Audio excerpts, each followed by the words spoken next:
Let me tell you a story about a man who was successful on the outside, but drowning on the inside.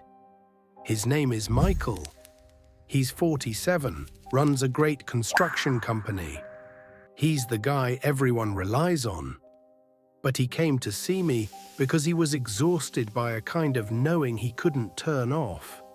He'd walk onto a job site and feel the foreman's shame from a fight with his wife. He'd sense a client's fear about going broke before they ever said a word. He could fix anyone's problems, but he couldn't fix his own. Finally, he told me something I'll never forget. I'm not broken. I'm flooded.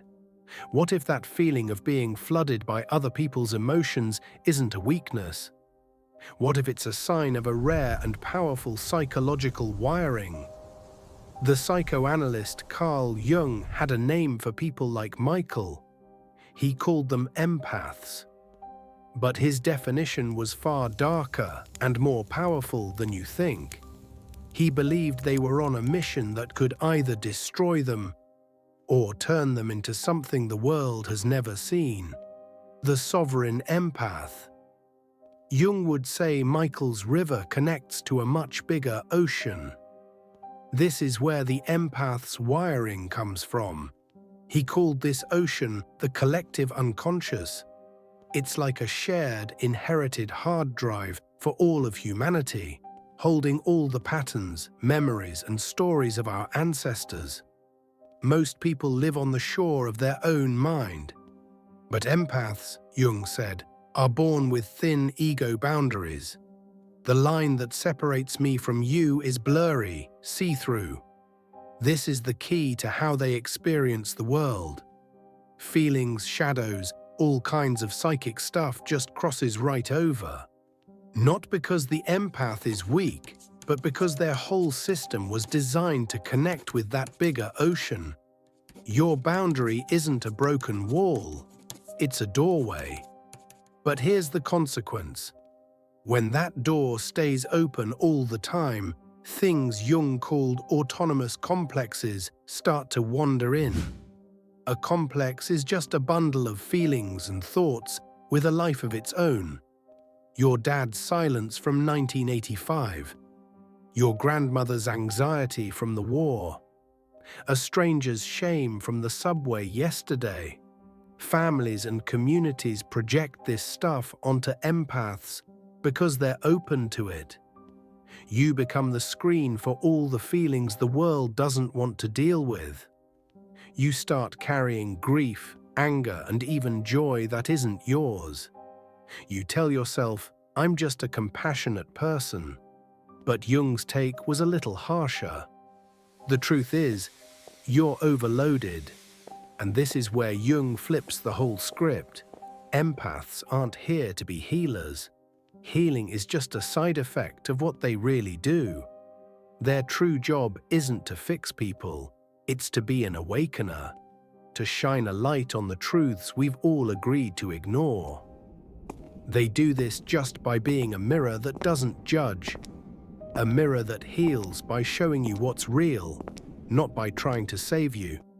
To show how this journey works, Jung pointed to archetypes, these timeless roles we all play. For the empath, the transformation from being overloaded to being awake happens through about 11 different stages, or faces. First, the wounded mirror. In families where feelings get pushed down, one kid usually ends up feeling everything for everybody. They feel the tension before the fight and spend their life trying to hold it all together. They operate on a hidden deal. If I carry all their pain, they'll have to love me. In adulthood, this creates a chronic, exhausting sense of over-responsibility. You find yourself trying to manage the moods of your partner, your colleagues, your friends, believing that if you just try a little harder, you can fix the unfixable sadness in them. But that deal never pays off. The disappointment is the bitter pill that finally breaks them out of that role. And once they're broken open, they can start to really see. Second, the alchemist of the collective shadow. When an empath stops drowning in pain and just starts watching it, they become a kind of alchemist. They feel the world's darkness, war, abuse, but they also feel the good stuff we've lost, pure joy, innocence, that sense of wonder we dismiss as childish. This lost gold isn't just about happiness. It's our capacity for fierce, untamed life, our creative instinct, the part of us that knows how to play. All the things our productivity-obsessed world tells us to discard as impractical. They don't just grieve for the world's cruelty, they grieve for our lost ability to appreciate the light. Third, the witness. The rescuer retires, the sponge is put away. The empath learns to stand right at the edge of someone's pain without falling in. Their new motto is simple: I see you, but I am not you. Prophets and good therapists know this feeling. People don't always like it when you see them too clearly. To be early is to point out a dynamic in a family or a workplace that everyone feels but no one dares to name. The moment you name the unspoken truth, you become a threat to the comfortable silence, and often, you are punished for it. You'll be misunderstood. Your job is to just hold your ground. Fourth, the presence of power. Empaths who have done their work carry a kind of ancestral memory. When they're centered in themselves, other people feel more centered around them. Their stillness is a form of medicine. This is a profound shift from the anxious need to do something. You realize that the most powerful thing you can offer a person in chaos is not a solution, but your own solidness. A quiet, unwavering presence that reminds their nervous system that it's possible to be calm. They don't heal by doing anything. Their healing comes from their way of being. They offer presence, not advice. Fifth, the solitary traveler. To stay centered, empaths have to pull away sometimes. Not to escape, but to get back in tune with themselves. For them, solitude isn't loneliness, it's calibration. It's like a musician needing to tune their instrument before playing. In the noise of the world, your frequency gets drowned out by others. In solitude, you can hear it again. In the quiet, their intuition starts talking again, often in symbols. A dream about a black river, seeing the same number over and over. A tightness in the chest. Their body becomes a map that shows them the way. Sixth, the scapegoat. When a family or a group doesn't want to deal with its own problems, it finds someone to blame. The empath, with their tendency to absorb, often gets nominated for this role. You get free the day you just say, no. Not with anger, but with clarity. I'm not going to carry this for you anymore. The feeling of setting that weight down for the first time is terrifying and liberating. It feels like you are betraying them, but you are finally choosing to be loyal to yourself. That sentence ends their story and starts your life. Seventh, the compass. An empath's feelings aren't chaos, they're a guidance system. But that compass only works after it's been cleaned up. Otherwise, it's driven by a secret need to be needed, to be the savior. This savior's itch is a shadow of compassion. It's a desire to help that is secretly motivated by the need to feel valuable or in control. True service has no attachment to the outcome. You're not here to rescue, you're here to reveal. Once you get that, your compass becomes a reliable guide. Eighth, the field of coherence. An empath who has dealt with their own baggage doesn't absorb chaos anymore. They organize it. They give off a sense of calm. People relax around them, not because the empath fixed them, but because the empath is no longer falling apart inside. This coherence is tangible. It's the reason people will suddenly feel safe enough to tell you their deepest truths. Even if they've just met you, they become a mirror, a magnet, and a map for others. Ninth, the sacred symbol. Jung called people like this twilight workers. They stand between what's dying and what's waiting to be born. They are living reminders of wholeness, not perfection. They embody the paradox that you can be deeply wounded and yet more whole than ever before. They show us that a life can be both broken and sacred at the same time, giving others permission to accept their own beautiful imperfections. 10th, the reflector. not the suppressor.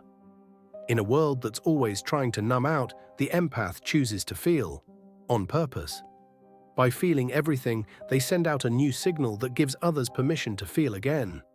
They stop trying to fit into old models of success or strength. They become the creators of a new story, a new myth for a world where sensitivity is a strength, not a sickness. 11th, the boundary. Finally, the empath learns that compassion without boundaries is just self-destruction. They let go of the need to be the hero and the addiction to getting everyone's approval. Their real value isn't in fixing the world. It's in feeling it honestly and remembering what's true. They change things not by running from pain, but by seeing it as the doorway to becoming a whole person. Michael's life started to change when he saw this list. He realized it wasn't a list of his problems, it was a map for his life's work. But a map doesn't do the walking for you. And the dangers on this path are very real.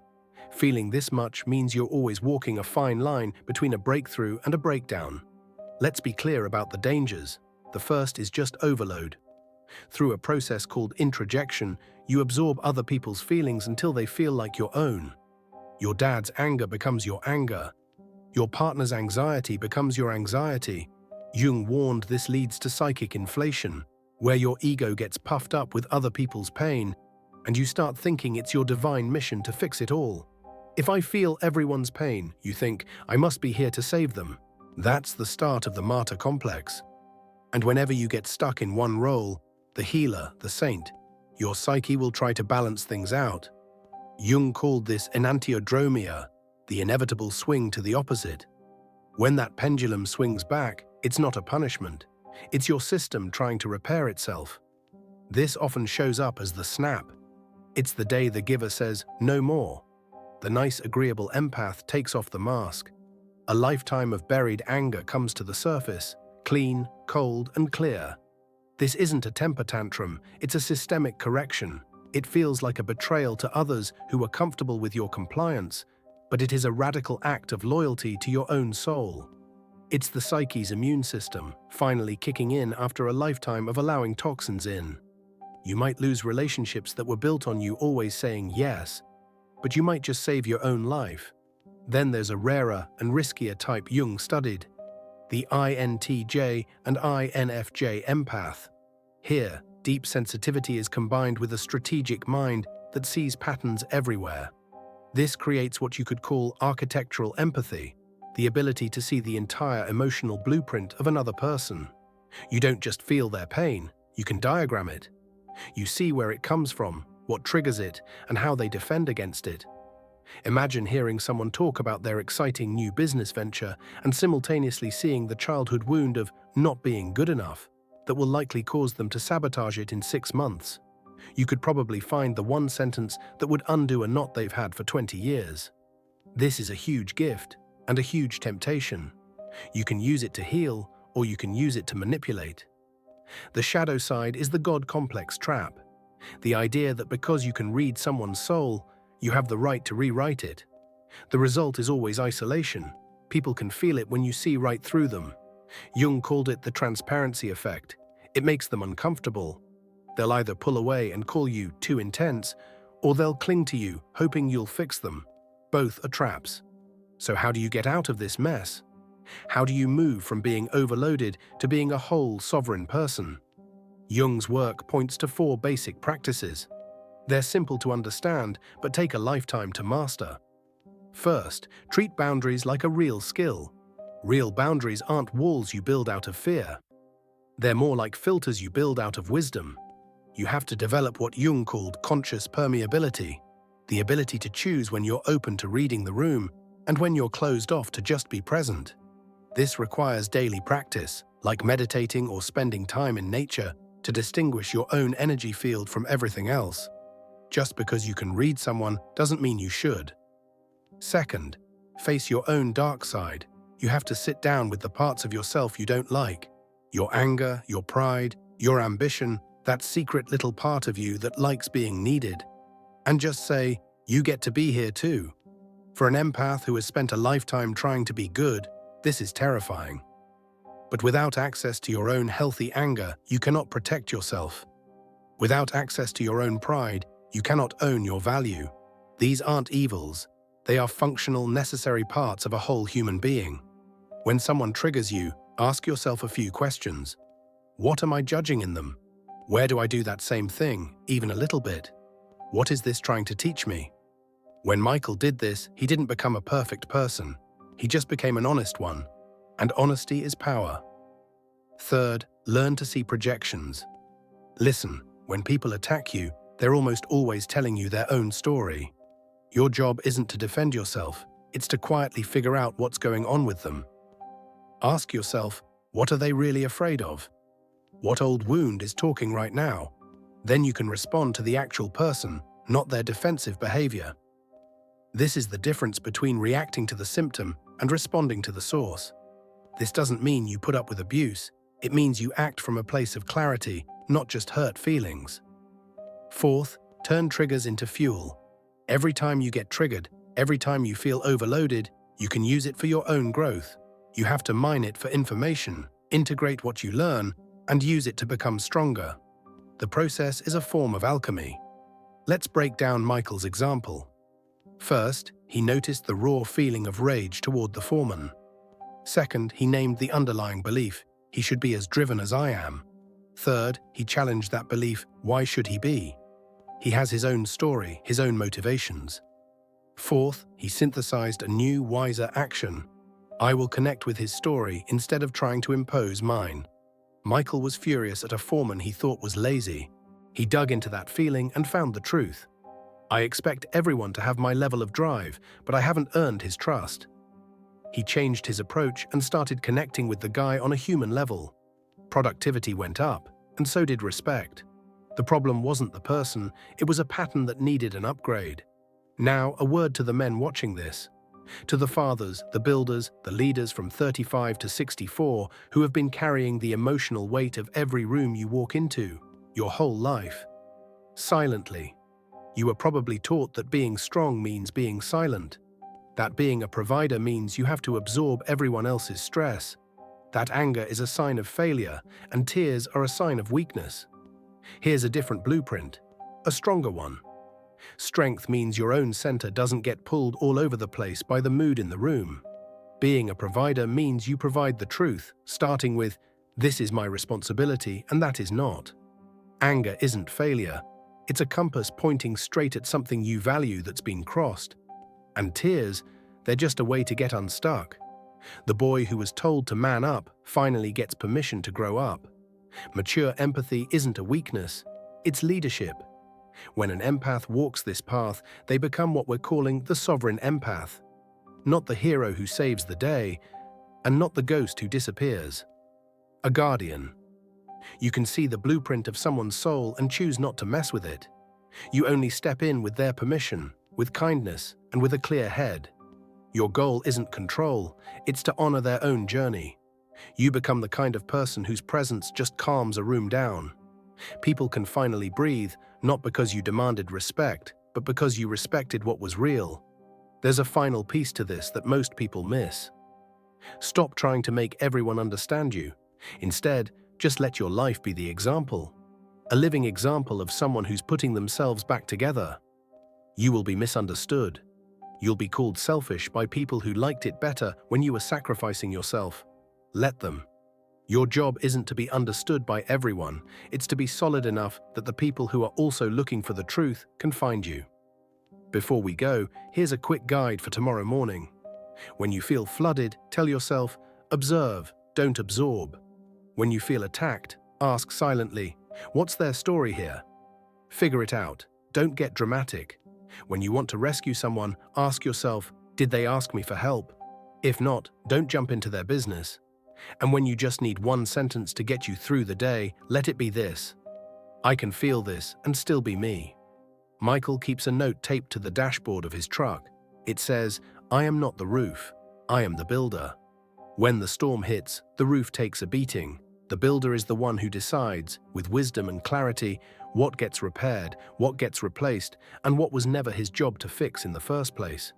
If you recognized your own story in any of this, if you're ready to move from being overloaded to being whole, comment below with the words, I am becoming sovereign.